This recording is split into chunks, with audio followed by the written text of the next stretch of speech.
Said I'd never make a promise, that I can't keep. Got a problem, I can fix it, babe. Oh yeah, if you let me. Thinking I can make your body go crazy. Talking to me like that, drive me crazy. Oh, touch me there, kiss me there. What's up, YouTube? It's your girl Spreadblaze, and I'm back with another video. Before we get into this video, I need you guys to make sure you are subscribed to this channel. I need you to hit that like button. I need you to leave comments down below, and make sure that you share it with somebody else. This video is going to be my truth, and my truth is living life with anxiety. It's a tough subject to talk about, discuss, but I am willing to let you guys in just to know a little bit about it, because there are a lot of people out there who don't understand life with anxiety and panic attacks, and I experience both of them. So let's talk about it. Let's start off in the beginning. I have been an athlete since the age of 4. I have always played sports, and I have always been good at it, and I have traveled and traveled and traveled and traveled. Yeah. I will put a picture somewhere up here or somewhere up here, somewhere on these sides to let you see just a little snippet of my life. I also played college ball, and then I also played 16 years of semi-professional women's football. Let's start with the onset. The onset of my anxiety started in 2006. I lost a very dear friend of mine to a motorcycle accident, and the doctors think that's what triggered the anxiety. Let's talk about anxiety. Anxiety and panic attacks are a pretty tough deal, and I feel like if there's somebody around you that experiences this or tells you this, please be supportive of them. It's a hard thing to go with, especially for myself, being that I was at one point not dealing with this and it just set on in 2006. Having a panic attack it's tough. It's tough.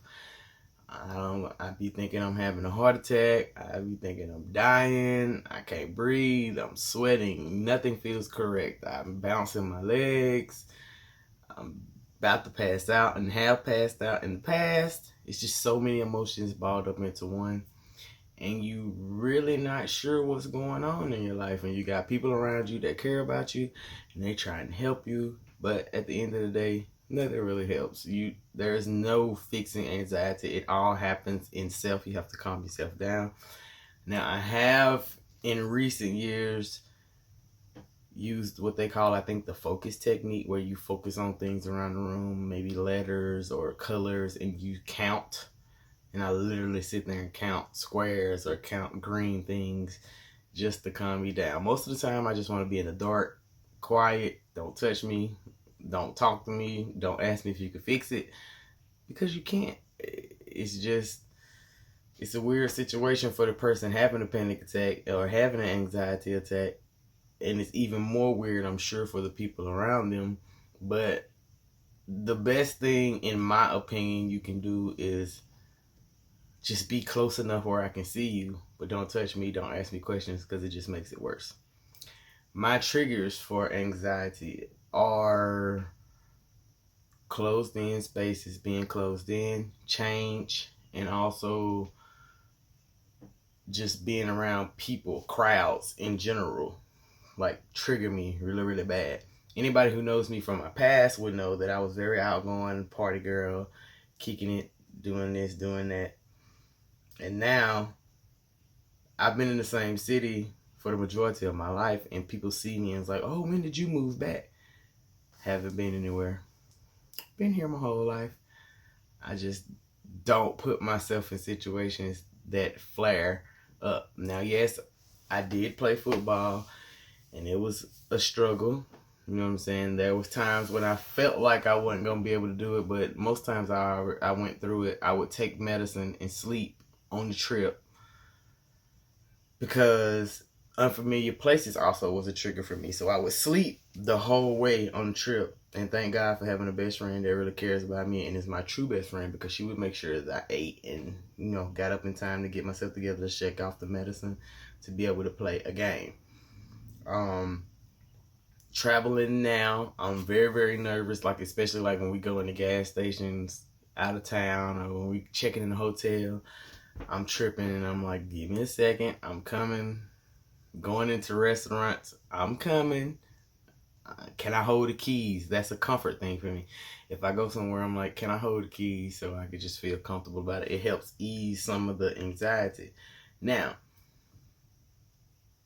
if you know somebody with anxiety, please, please, please respect it. Because it's hard enough dealing with it by yourself. But being around people who don't respect it or understand it and don't care to understand it, it's tough. All we want is somebody to just give us our space and respect what we got going on. And if you're not respecting of it, you will see that person start to pull away from you. The pulling away is not because they don't like you or not because they don't love you. The pulling away is because they're putting themselves in a position to where anything that affects it or doesn't support it is not an issue. Now, my circle is very small, so I don't really have to deal with that part of it, but I have had people like, oh, you used to do this and you used to do that and you need to just come out of it and I'm going to force you to do this and force you to do that. That makes it worse. So if you're around somebody who dealing with it, don't try to force them to do things because it just makes it worse. Having panic attacks and anxiety sucks really, really, really, really, really, really, really bad, but you learn to deal with it. For me, I've worked the same job for a long time and don't think I would ever be comfortable enough to switch just because of how bad my anxiety acts up in different surroundings. But it's the small things that you do that keep you able to live and do things. I do not drive and have not drove since 2006 when I was on the road, had a panic attack, passed out, went across 3 lanes of traffic, and just so happened my cousin was in the car and she put it in park. I did not hit anything by the grace of God, but that was an eye-opening experience for me because at this point my life was doing a full 360. I went from going everywhere and doing everything and driving and being the driver to being driven and not doing anything, simple things. Even in church, I like to sit in the back, halfway in the middle and on the end. But even if they ask me to move to the front, like I start sweating and I start panicking in the inside and I eventually calm myself down. But it's hard. It's just hard doing small things like going to the mall. I will not go to a mall. Going out to eat. It takes me a minute to even agree to go out to eat. I would just rather you just bring me something back. Simple things is what affects me in doing anything in general. Going out to eat. Going to see my siblings play. I stand up the whole time. If I go to a basketball game, I'm standing at the front door because I don't like to feel closed in. That affects me. Weddings, I don't care what it is. If I could be at the back, I'm fine.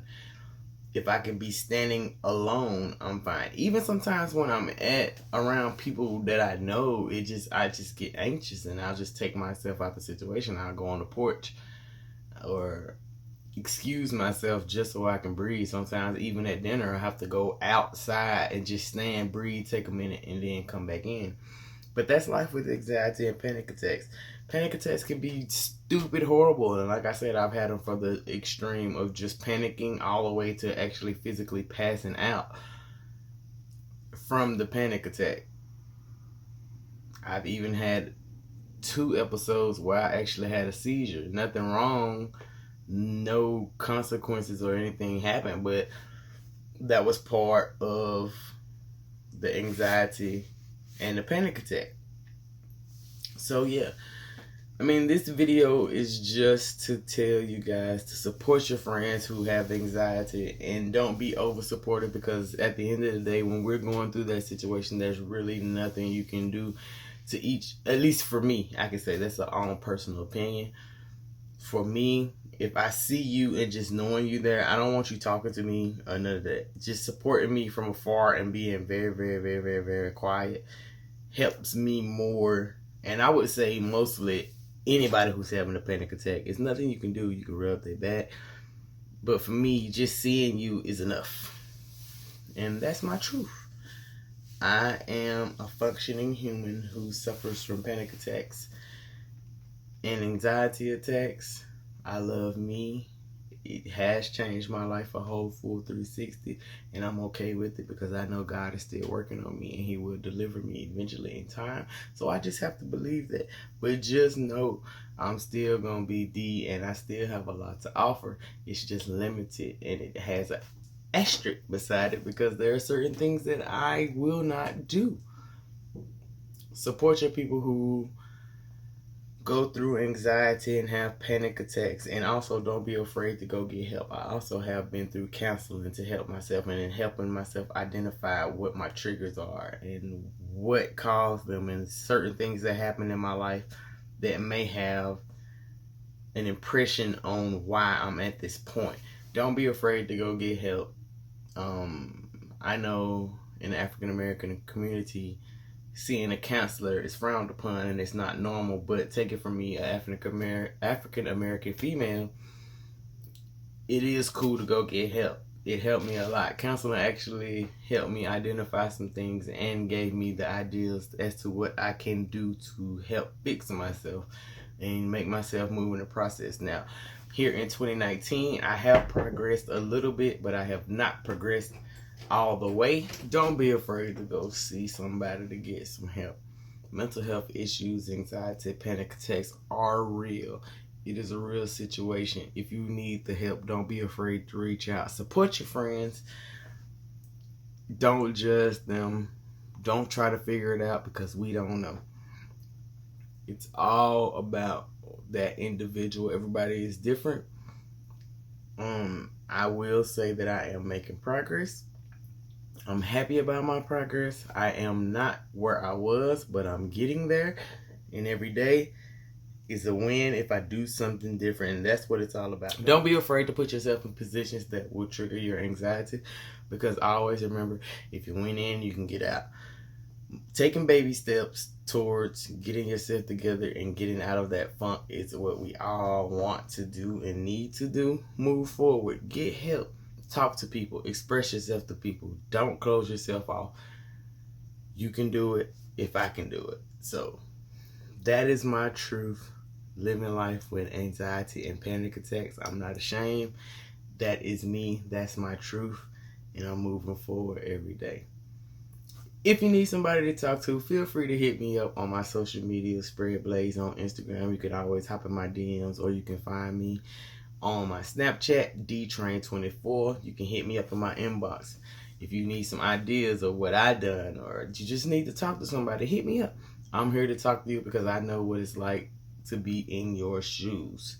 So if you enjoyed these type of videos where I'm just talking and rambling about stuff that I'm going through in my life, make sure you hit the like button. Don't forget to subscribe if you're not already subscribed to my channel. Also hit that notification bell so it'll tell you when I upload my next video. This is my truth, and I want you to live your dreams and go be great. Until next time.